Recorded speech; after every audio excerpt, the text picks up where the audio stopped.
President Donald Trump reacted to Jeff Sessions's so-so primary showing in his quest to regain his old Alabama U.S. Senate seat by taking yet another shot at his former Attorney General. But in the process of doing so, Trump confirmed one of the Mueller report's key findings about his efforts to obstruct justice. On Wednesday morning, Trump tweeted a post from Politico about Sessions's second-place finish in Tuesday's Republican primary, one that will result in a runoff next month between Sessions and first-place finisher Tommy Tuberville, and wrote, "This is what happens to someone who loyally gets appointed Attorney General of the United States and then doesn't have the wisdom or courage to stare down and end the phony Russia witch hunt. Recuses himself on first day in office, and the Mueller scam begins."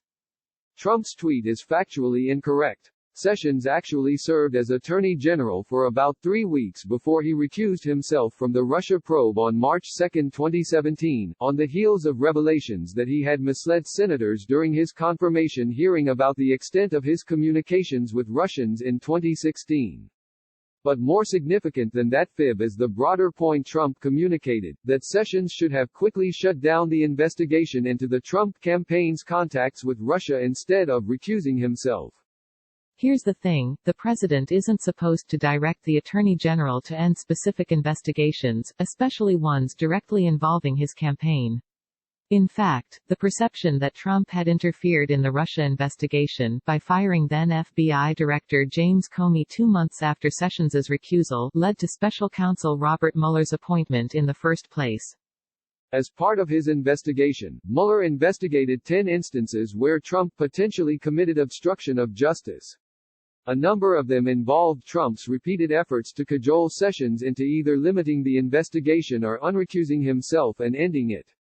As Marshall Cohen of CNN noted, the evidence Mueller laid out indicated that Trump's conduct met all the criteria for an obstruction of justice charge. But Mueller ultimately determined that because of the Justice Department Office of Legal Counsel's 2000 opinion that the department can't indict a sitting president, charging Trump with crimes while he's still in office wasn't an option for him. Wednesday's tweet is not the first time Trump has basically publicly admitted that he asked Sessions to end the Russia investigation. He posted a tweet that was even more direct about that demand in August 2018, one day after the trial of his former campaign manager Paul Manafort began on a host of charges related to financial crimes and money laundering that stemmed from the Mueller investigation. This was also back when Sessions was still serving as AG. Sessions resigned under pressure 3 months later and was replaced by William Barr. In his report that was released almost a year ago now, Mueller concluded that Sessions was being instructed by Trump to tell the special counsel to end the existing investigation into the president and his campaign. From the Mueller report, emphasis mine.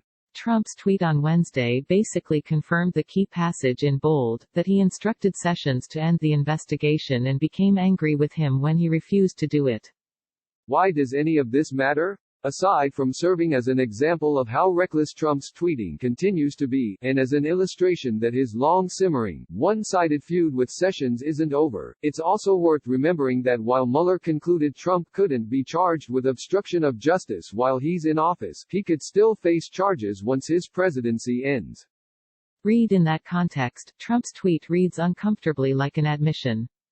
The news moves fast. To stay updated, follow Aaron Rupert on Twitter, and read more of Vox's policy and politics coverage.